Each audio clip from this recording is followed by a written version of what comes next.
If you are experiencing foundation issues, get a free estimate from Ox Foundations. The Coach Matt Griffith Show brought to you by Collier Motors. That's Norman, all the staff at Collier Motors out on the Odina Road in Sylacauga. And we welcome Coach Matt Griffith. And Coach, didn't know for sure we were going to get over the top of that hill, but we did. We did. I thought our kids showed a lot of class. I thought they showed a lot of guts coming back the way they did. We got behind early. Got behind early, did not play well the first quarter, and then kind of woke up. And the score right before half was big. Ridgeway had a lot of good runs right there for our first touchdown. Jordan played well. He had 110 yards rushing. This is option play right here. He fakes the pitch, and Dalen got it. We got it on in there. And the score right before half to make it 20-12 was huge. I mean, we scored. We took the ball and scored in 35 seconds. Right after they had scored. Right after they scored. Now, you know, the biggest things, they came out at halftime and took it all the way down the field and scored. And now it's a 28-12 game. And, you know, our backs were against the wall. It really was. But, you know, we'd made some personnel changes at halftime. We had decided to go with our freshman running back. Yeah. And we made a couple of moves up front that really, really helped us. And there's Ridgeway again. This is late in the first half here. And Jordan played well. Now, this was the score right before half. This was a boot pass. Did a good job of getting open right there. This is the third quarter here. And, you know, Mumford had a very good football team. They've struggled all year, but they're very talented. They get this 2-point conversion, but right after that, as you said, right before halftime, but Sylacauga comes out and had a fantastic second half. We did. You know what? And we held them to one score in the second half defensively. Big play here. Big play here that you got to come away with some type of points. We ended up shooting ourselves in the foot down here and did not come away with points, but you could feel the momentum start to shift. Now, that's a freshman there. That's a freshman linebacker, and Chris Howard with that interception. That was huge. And then Ridgeway, of course, does what Ridgeway does well. It's the first game we've had all year that both running backs went over 100 yards. We were very proud of that. It's been a while. Talking about big play, this is a big one. Big play. You know, we decided to play Dalen Key at halftime both ways. He stripped the ball. He played free safety. And then this was a huge play right there. We hit the freshman down the seam to set up another score. He played extremely well to be 14, 15 years old. How big was making that change offensively at halftime? Well, it's just one of those things that we weren't getting production where we wanted it. We know he's coming. We've tried to bring him around slow. And I know people say, why hadn't you played him before? Why hadn't you done this? You got to be careful with a freshman when you're throwing him in big ball games. He'd been playing defense, but it's a whole other thing. I mean, even Coach Blackman, I had long discussions with John about how he handled Galinsky Smith. Galinsky didn't even play a whole lot as a freshman. He said they're just not quite ready. Well, we felt he was ready. We felt we gave him some reps against Clay. And if he could handle that, we put him in Mumford, and you see what he rushed for 118 yards and a half. He had a 41-yard reception. There's a lot of ups to that kid, and he's going to be a good one. You talked about all season long. You just hadn't been able to find that back. That's right. That you'd been looking for. And you've had them down through the years, not taking anything away from Ridgeway or anyone else, but this young man has got a real talent. Well, and we think that I think the Mumford game showed what we need to do and how we need to do it. And that's what our approach is now going into the playoffs is, you know, the freshman, which Malik Pope, is going to play. Ridgeway is going to play a lot of B. Journey can play either position. Stockdale to rest. Journey's going to play a lot of defense coming up this week. And, you know, we feel a lot better. We went back this week, and I know people say, well, you got an off week, so what do? Well, we fix us. All we've done is worked fundamentals. Fundamentals.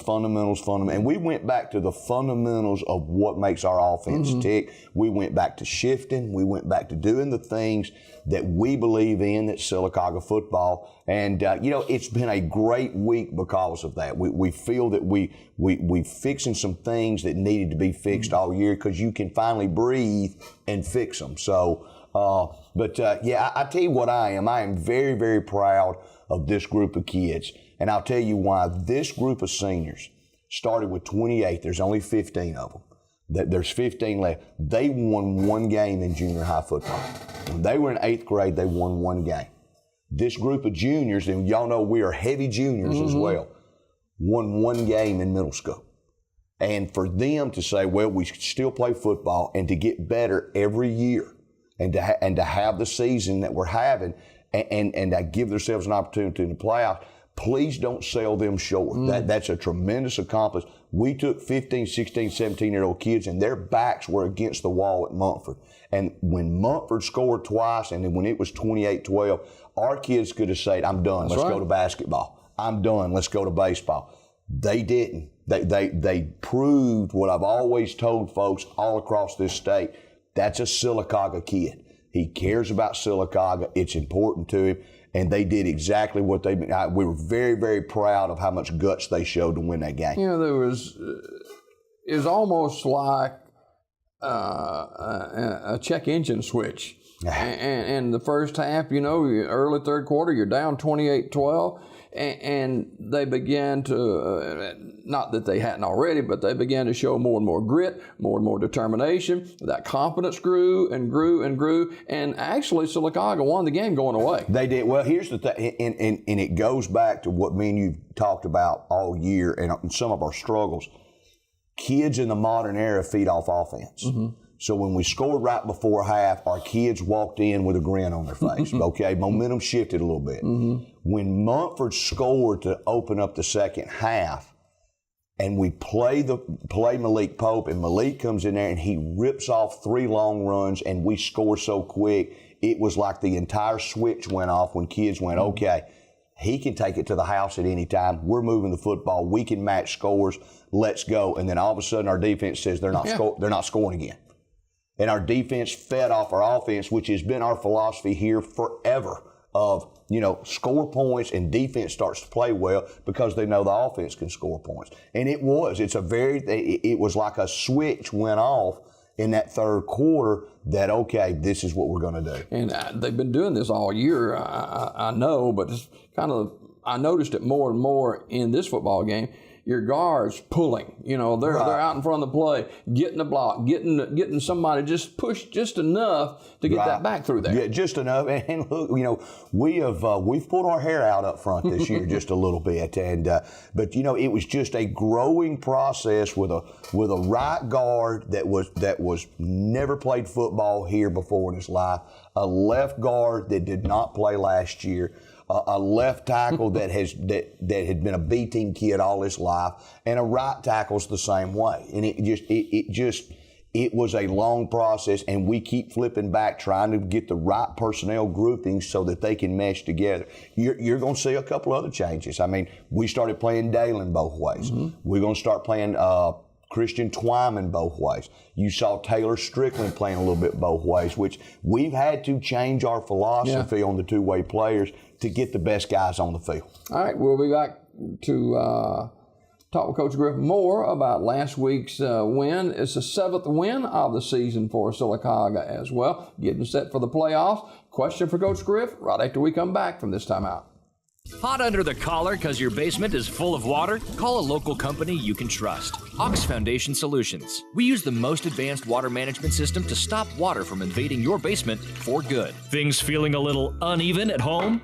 Ox Foundation Solutions will fix your uneven concrete sidewalk, driveway, or basement in no time. Ox Foundation Solutions has the best plan to keep your home safe. If you are experiencing any issues with your sidewalks, basement, crawl space, or foundation, get a free estimate from Ox Foundations.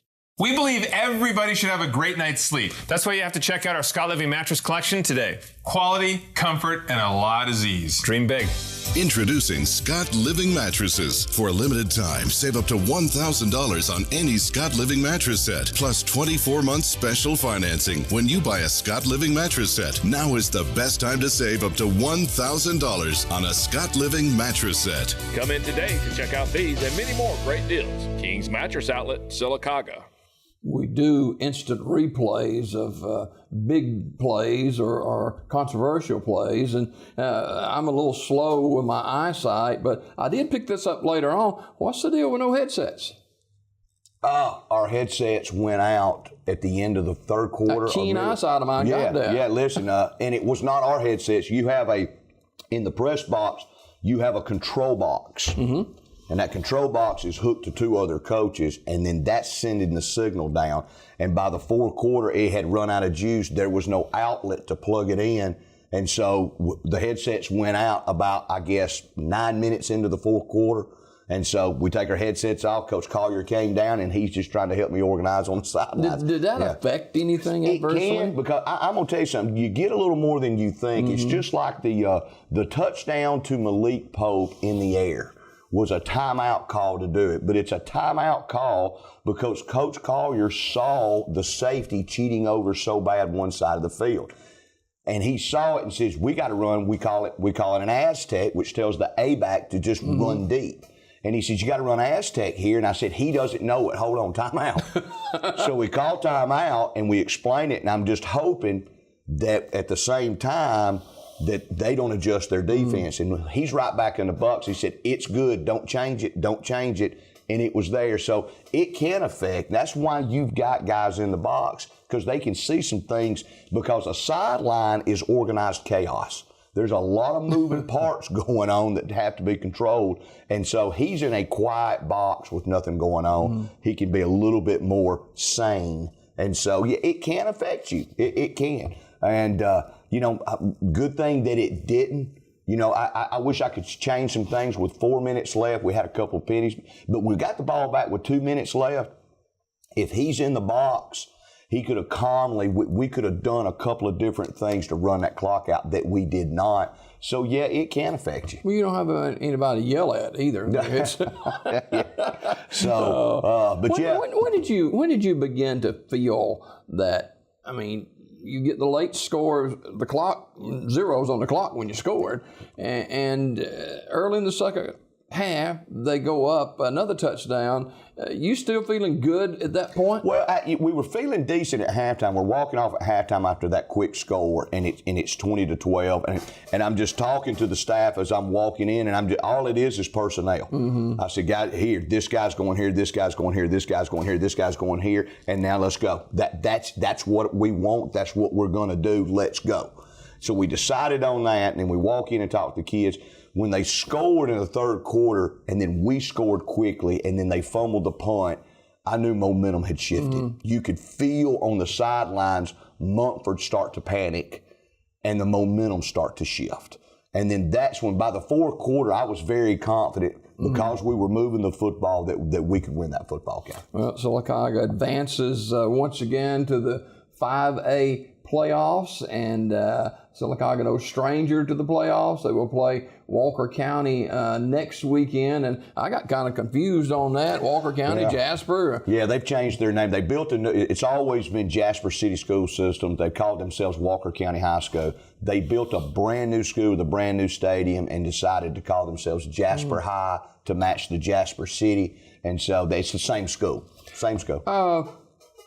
We talked throughout the year, and you've been looking for that one or two leaders to step up and say, hey, this is our team. We're going to do this.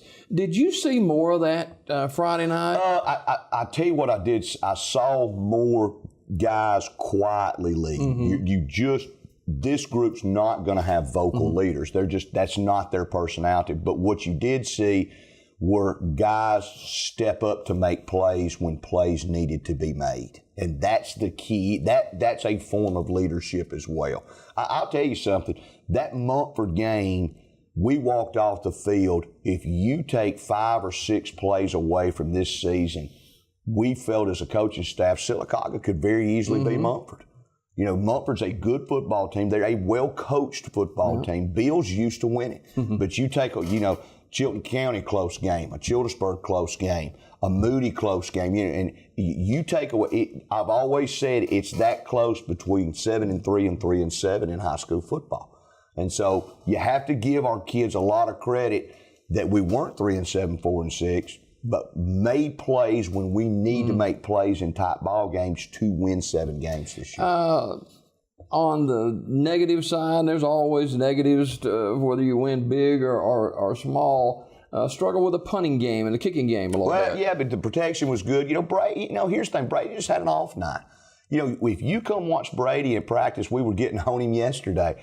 He's punting at practice, and he's hitting these beautiful 55-yard spirals. I just kind of looked at him and went, that, man. Well, I'll tell you what happened. We make a call that we're trying to punt the ball into numbers. So you're lowering it to a third. Our coverage is based on a third. I think he got so wrapped up in putting it in the right quadrant not to punt the ball. And I just told him we were going over punt Monday and Tuesday, and I said, look, here's what I want you to do. I'm going to make a brown or black call. What I want you to do is get a good drop and punt the mess out of it. And I see what our coverage will be there. You punt it, you get a good, if it goes down the middle, if it goes right, it goes left, I want a good punt, and we'll adjust our coverage. And I think he just kind of went, okay, I'm not as concentrated because, I think that affected him more than anything. Of course, Brady made a couple of big catches. He sure did. He's a great kid. He's a good student. He's just, he is exactly what Sylacauga's produced for a lot of years. A great kid. All right, Sylacauga beats Munford to advance to the 5A playoffs. Must-win game this past Friday night. Next week is a must-win game, too. Yeah, but you're there. Yeah, absolutely. We'll talk more about Walker County next week when we are joined again by Coach Matt Griffith. Coach, thanks for coming. Thanks for having me. We got more Daybreak just ahead.